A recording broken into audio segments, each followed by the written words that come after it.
이거는 당연히 전체적으로 이제 우리가 크게 보면 출판 만화에 한 어떤 경향이냐, 첫 번째는 그냥 우리가 제일 익숙한 흔히 제가 부르는 용칭으로 잡지 단행본 시스템에서 출판 만화라고 부르거든요. 이건 이제 일본에서 정착된 모든 포맷이죠. 이런 출판 만화가 하나가 있고요. 하나는 우리나라에서 만들어낸 포맷인 학습 만화가 있어요. 그 다음에 다른 하나는 흔히 그냥 비평적 용어라고 부르기는 애매하고 저는 약간 상업적인 용어라고 하는데 그래픽 노블 시장이 있어요. 그 다음에 이제 그래픽 노블 시장하고 이렇게 겹쳐져 있는데 교양 만화가 있고요. 그 다음에 이제 독립 만화가 있어요. 크게 보면 지금 우리나라에서 작동해서 돌아가고 있는 출판 만화의 시장은 잡지 단행본, 이건 그냥 심플하게 일본식 만화죠. 출판 만화, 학습 만화, 그래픽 노블, 교양 만화, 독립 만화 이렇게 있는데 밑에 있는 세 개는 서로 이렇게 막 교집합이 되어 있는 그런 상황이죠. 이 중에서 지금 잡지 단행본하고 학습 만화는 완연한 하락세예요. 완연한 하락세였었어요. 특히 학습 만화의 하락, 이제 잡지 단행본 만화는 워낙 오래전부터 하락세여서 뭐 되게 특별한 하락세는 아니었고요. 학습 만화는 완연한 하락세예요. 완연하게 하락세고 새로운 신작들이 기획되지 않아요. 왜냐하면 이게 사실은 학습 만화가 우리나라에서 크게 흥했던 게 90년대에 일본의 잡지 단행본 만화가 들어오면서 90년대 이제 독자들을 데리고 이렇게 이제 이 재밌는 게 이제 일본 만화는 이렇게 밑에서부터 진입해 들어온 초등학교부터 들어오는 되게 세분화돼 있어요. 그래서 이렇게 들어와서 이게 성장해 가면서 보는데 우리나라는 초등학교 독자들이 드래곤볼 보면서 들어와서 얘들하고 같이 이렇게 성장을 한 거야, 매체가. 그러면 이제 밑에 새로운 독자들을 유입시켜야 되는데 여기는 안 했어요. 그러니까 이렇게 성장만 시켰어요. 그러게 90년대 후반으로 넘어갔어요. 그러니까 90년대 후반에 이제 어린이들이 새로 이제 진입해야 될 어린이들이 볼 만화가 없잖아요. 그래서 얘네들이 그때 이제 학습 만화가 등장하고 얘네들이 학습 만화를 본 거예요. 그래서 또 얘네들이 이제 이렇게 계속 한 10년 동안 잘 팔아먹었죠. 근데 이제 웹툰이 활성화되고 난 다음엔 얘네들이 이걸 안 봐도 되죠. 웹툰을 보게 되죠. 그러니까 학습 만화가 인기 있는 마법천자문이나 몇몇 인기 있는 타이틀만 살아남고 나머지는 신작이 등장하지 않고 있어요. 잡지 단행본 만화는 뭐 일정하게 하락세에서 계속 그대로 가고 있는데 사실 역설적으로 잡지 단행본 만화가 지금 조금씩 다시 좋아지고 있는 거는 어떤 이유냐 하면 그 이제 그 디지털에서 만화를 소비하는 게 되게 자연스러워졌어요. 그러다 보니까 이제 카카오 페이지라든지 네이버 북스라든지 이런 이북 사이트들에서 페이지 기반 만화들을 조금씩 소비하고 있어요, 유료로. 그래서 거기서 수익이 나오고 있어서 지금 오히려 조금씩 이제 더 활성화될 방향으로 가고 있고요. 아까 얘기했던 그래픽 노블, 교양 만화, 독립 만화 같은 것들은 만화를 보는데 익숙해지고 만화를 구매하는데 익숙해지니까 이쪽이 오히려 조금씩 더 활성화되고 있어요.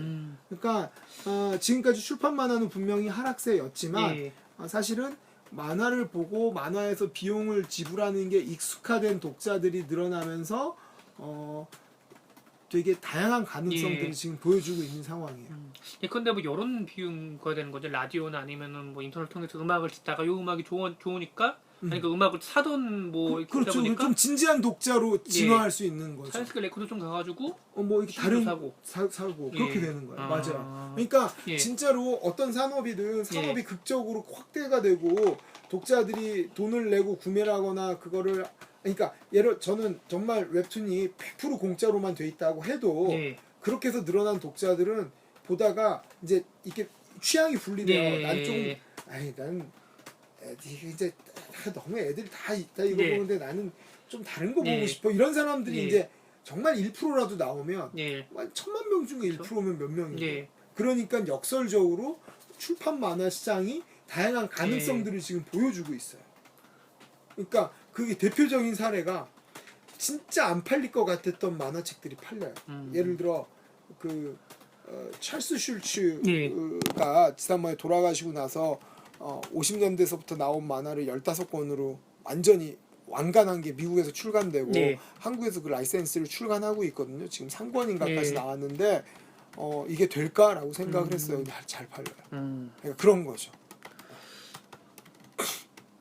그러니까 저 같은 세대도 웬만한 음악이나 유튜브로 듣고 막 그런 식인데 그래도 신승훈이나 뭐 예전에 우리 추억이 아니면 정말 거기에 뭐 북카스텐 같은 음악 같은 경우 사서 CD를 사서 뭔가 보거든요. CD 사고 싶잖아요. 사고 그런 있고. 거는 맞아요. 그런 거예요. 예.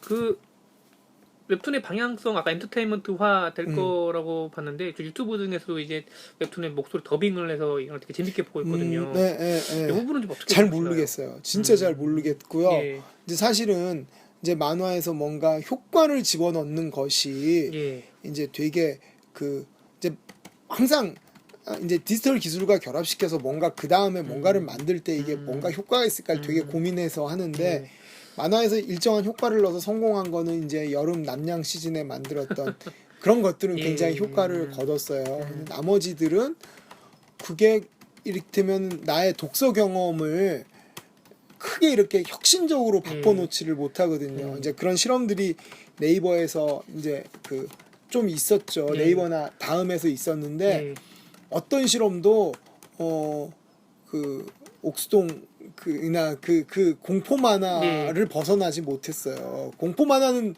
독서 경험에 확실한 충격을 주죠. 그래서 그거는 계속 나올 것 같아요. 근데 다른 실험들은 지금 그렇게 큰 독서 경험에 성공을 못 줬는데 지금 VR이 어떻게 될까 이런 고민은 좀 하고 있어요. 근데 이 VR 콘텐츠가 웹툰에 맞을까? 근데 이 웹툰이 좀 적극적인 VR 콘텐츠로 가면 오히려 게임이나 뭐 애니메이션이나 이런 쪽하고 경계가 어떻게 될까? 그래서 이제 그 부분은 이제 보면은 이제 이건 굳이 웹툰뿐만이 아니라 아마 VR 콘텐츠화 되면 웹툰, 게임, 애니메이션, 그다음에 실사들이 어떤 방식으로 혼합이 될까에 대한 부분은 아직 예측하기 어려운데 흥미로운 지점이고요.